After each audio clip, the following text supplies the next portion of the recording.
Welcome to Hard Talk. I'm Stephen Sacker. From fistfights in Parliament to dodgy elections and the imprisonment of the country's main opposition leader, politics in Ukraine is a brutal business. So it is perhaps fitting that my guest today, the rising star of the Ukrainian opposition, just happens to be the world heavyweight boxing champion, Vitaly Klitschko. He's tough, wealthy, and ambitious. But does he have what it takes to win in Ukraine's turbulent political arena?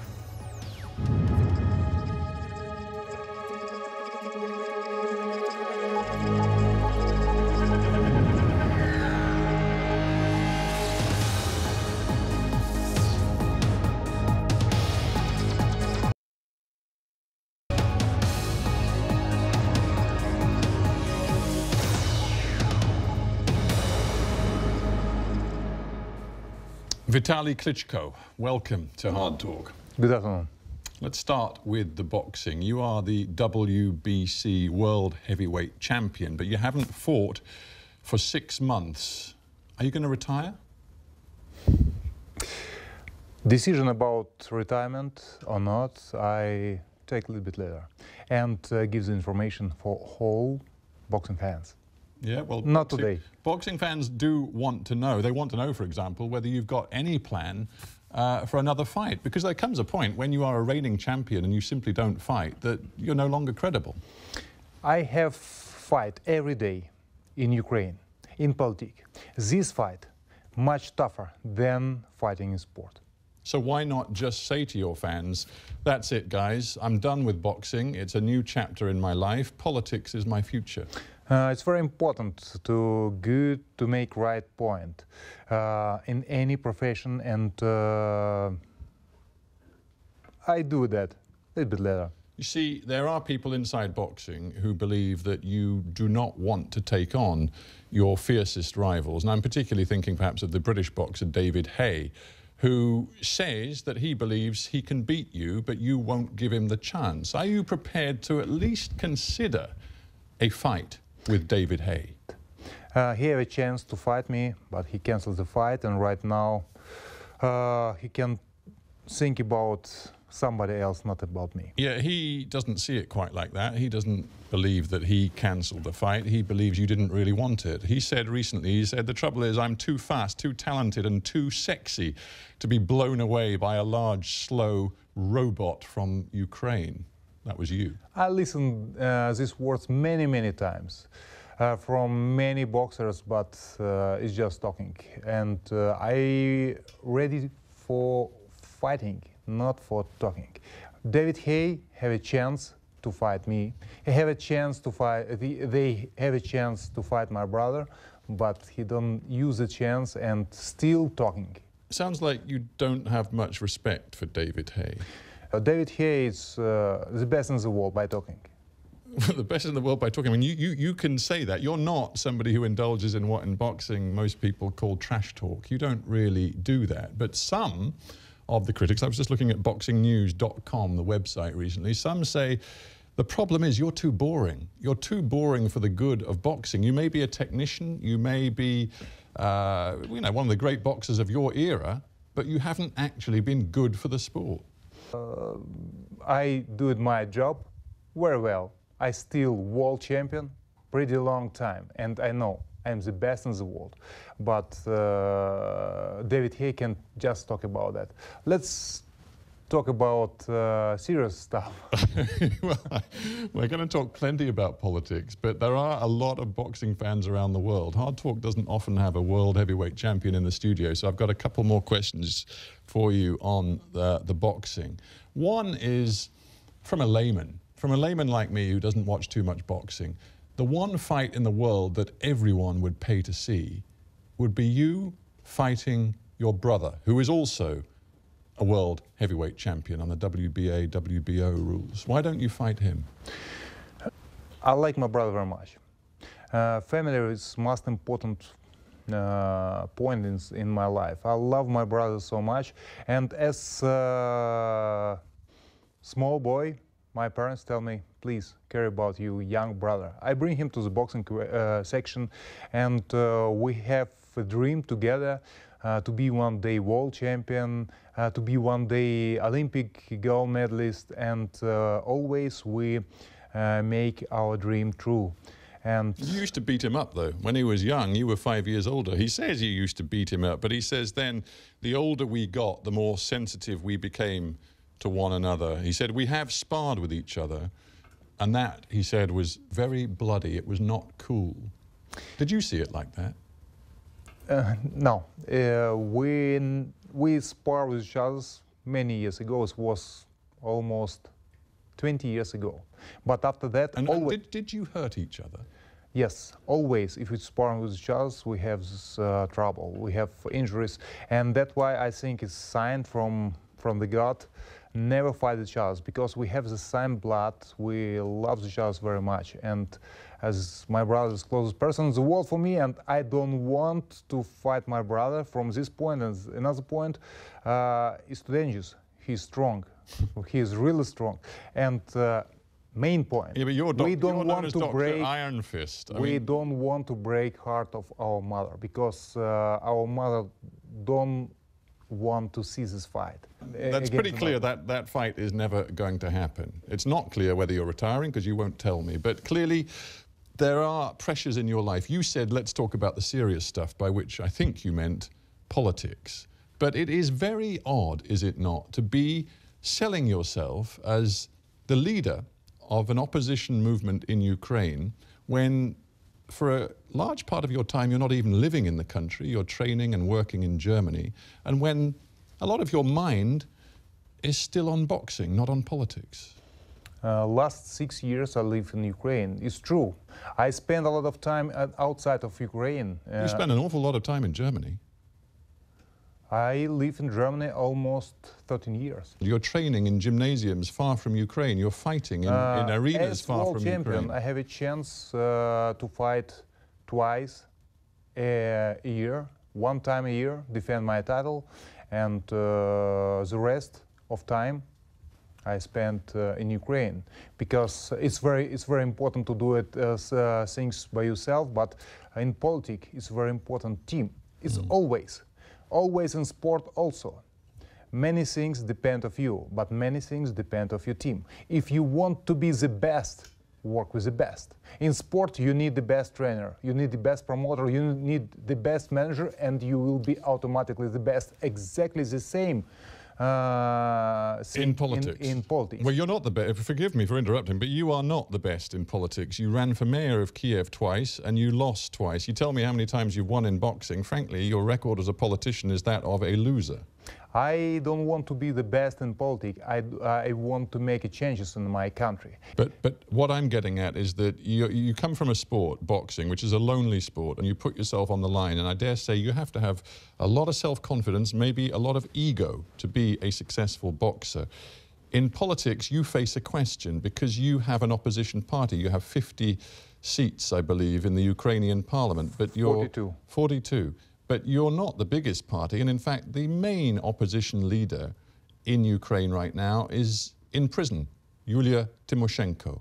Why don't you heed her call for all of the opposition parties to form one united front? Why won't you do that? Because it's very important to unite it, and we have different party, we have different ideology, we have a different election field, and but isn't it your duty right now to fight for her? And we united in parliament, all oppositions party, and we coordinate our activity. It's very successful. But let's be clear about Yulia Tymoshenko. It is possible over the next few days and weeks she may face new charges of murder to go with the current sentence she already has of 7 years for abuse of power. Is your message to the Ukrainian people and to the president that she must be freed and all charges dropped? It's, we know behind this process against Tymoshenko, it's political ground. It's political motivate, and every politician have to be responsible for his political activity, not in the prison. But why aren't you doing more then? Because it strikes me that, you know, what is it, just 8 years ago, we saw the Orange Revolution. We saw the country's politicians rise up with the people to demand change. But you, your party, and the other opposition groups have not put people out on the streets to try to get this government to release Tymoshenko, to try to get the government to recognize that the last elections were rigged, were fraudulent. You haven't put people on the streets. Why? We try to delay these problems in Ukraine. We make official announcement to President of Ukraine. We explain our vision, and you ask to bring the people out on the street. The people not ready to go to in the street. Why? Right now. But right Why? now the temperature in. Not everybody support the activity what did Tymoshenko as she was prime minister, but everybody understand this process political motivate. Are you ready to say the time has come to confront President Yanukovych and his ruling party by all means possible? Obviously short of violence, but by getting demonstrators out onto the streets? We're ready to do that. And more and more people every day support us as opposition, and we're ready to do that, but it's very big responsibility. We understand. Right now, it's many politicians try to split Ukraine with the language, the culture, the languages, the religion, and many points. And Ukraine right now, it's independent country, first time in the history, and we're just 20 years old. It's very important. Don't bring instability inside the country. It will be. But the country, if I may say so, Mr. Klitschko, the country does look unstable from the outside. It is very interesting to see the split over Ukraine's future strategic direction. It seems there are some in the country who believe that the destiny of your country is to be close, very close, to Moscow, both economically and politically. Others who look towards the European Union. Now you are interesting, because your first language was Russian. Your father was a military officer with the Soviet Union, and yet you seem to see the future in Europe. Why? It's not the question which language you talk. It's very important which vision I have. And 2.5 years ago, we all together with people, young people who have exactly the same vision, we build a party. Today, our party is the third biggest party in Ukraine. We have big support. Yeah, but the biggest party is Mr. Yanukovych and his vision is to look much more toward Moscow, to the east, not to the west. He declared European integration, but between the declaration and implementation in our government is huge distance. We see European future for our country, and because we European, we Ukrainian European geographically, we European with our history, with our mentality, with our culture, we European, but we're far away from life standards. Yeah, you're not European in your consumption of energy. More than 30 billion cubic meters of gas every year from Moscow. In your trade relationship, 1/3 of all of your trade goes to Russia. You are economically dependent on Russia, and that is a reality which you cannot change. We can change that. How? Develop our resources. We have a lot of oil and gas in Ukraine.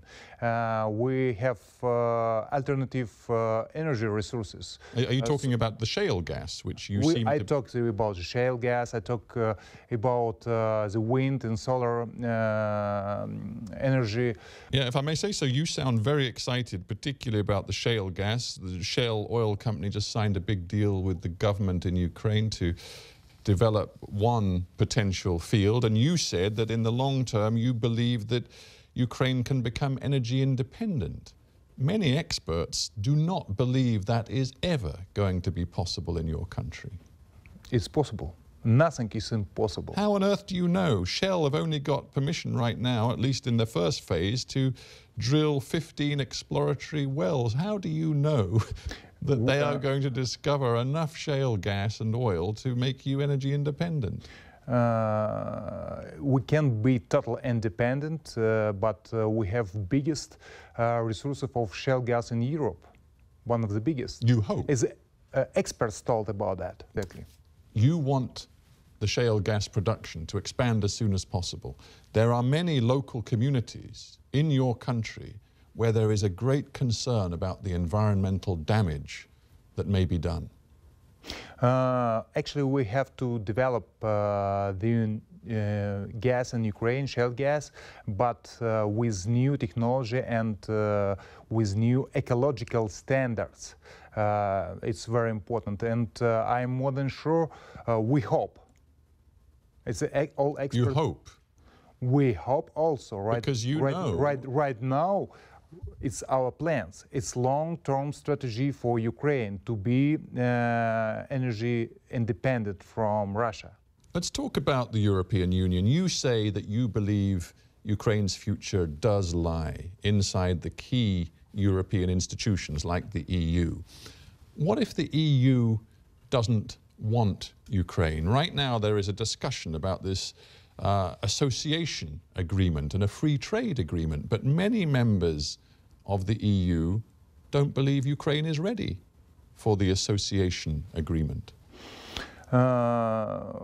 Some people told it's custom agreement better for us and told about the numbers, but if we think long strategy and it's for democratic values, for free market, I am more than sure European strategy, European future, it's future of Ukraine.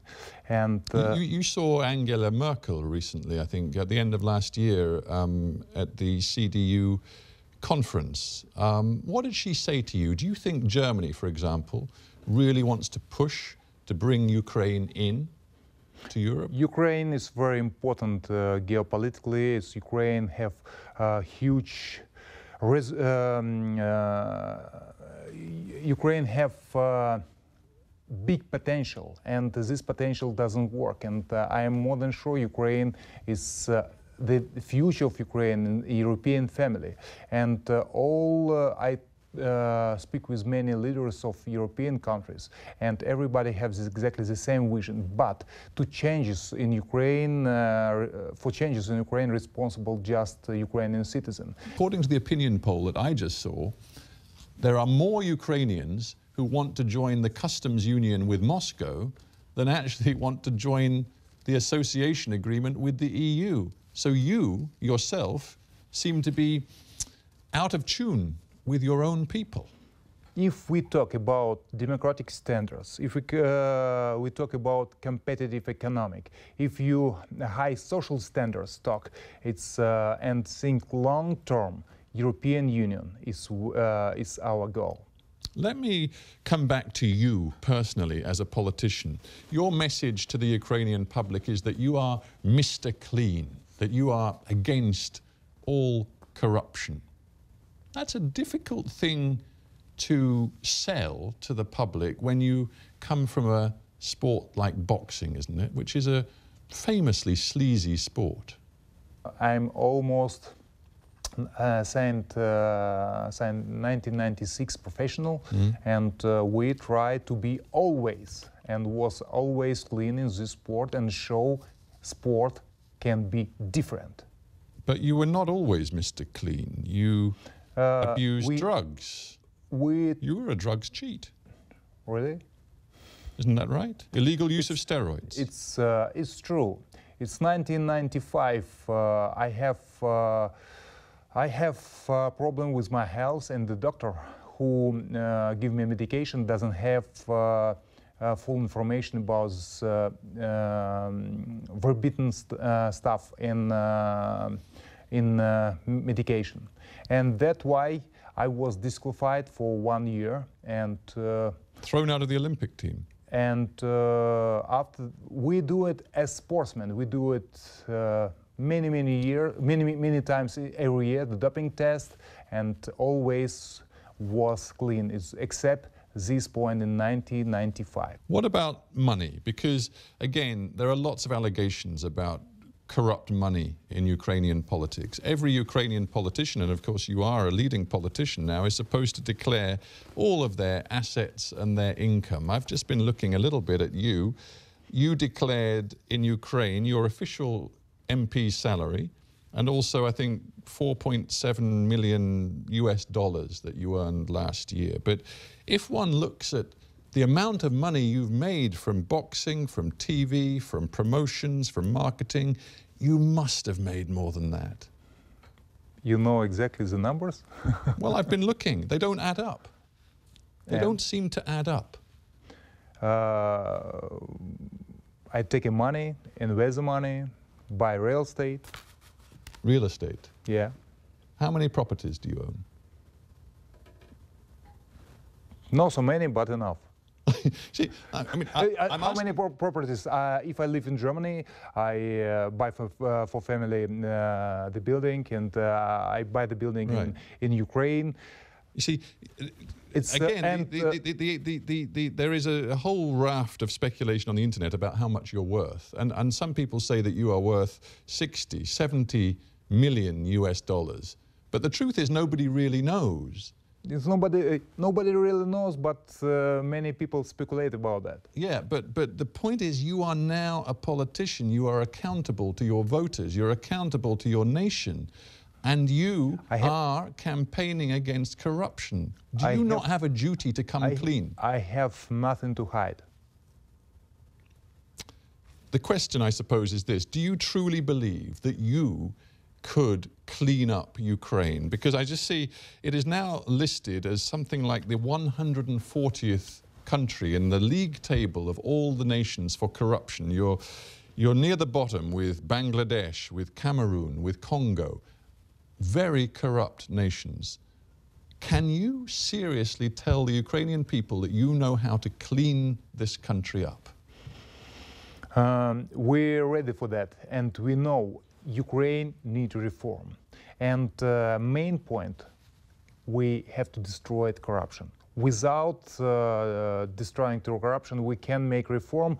And good example, I'm huge fan of Georgia. I was in Georgia last time, 2006. It's a very poor country. And after 6 years, I come again. I was very surprised how big changes can be in so short period of time. It's possible in so corrupted country to make changes. And Ukraine have much more potential as Georgia. I sense the passion in your voice when you talk about cleaning up the corruption. Are you as committed now to your political career as you have been for the last 20 years to your boxing career? And does it mean that you will do everything in your power to win the presidency in 2015? Is that your ambition?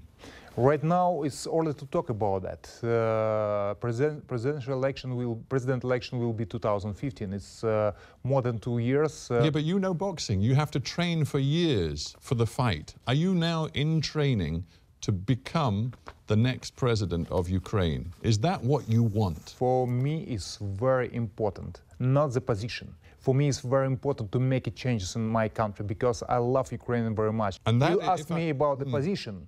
This position is maybe important, maybe not important, but right now we use every step to make changes. If will be important to be the president, let's see. It's a lot of time. It's too early to talk about that. But from right now, it seems to me your commitment is politics, not boxing. It's right. It's right. Vitaly Klitschko, we'll end there. Thank you very much for being on Hard Talk.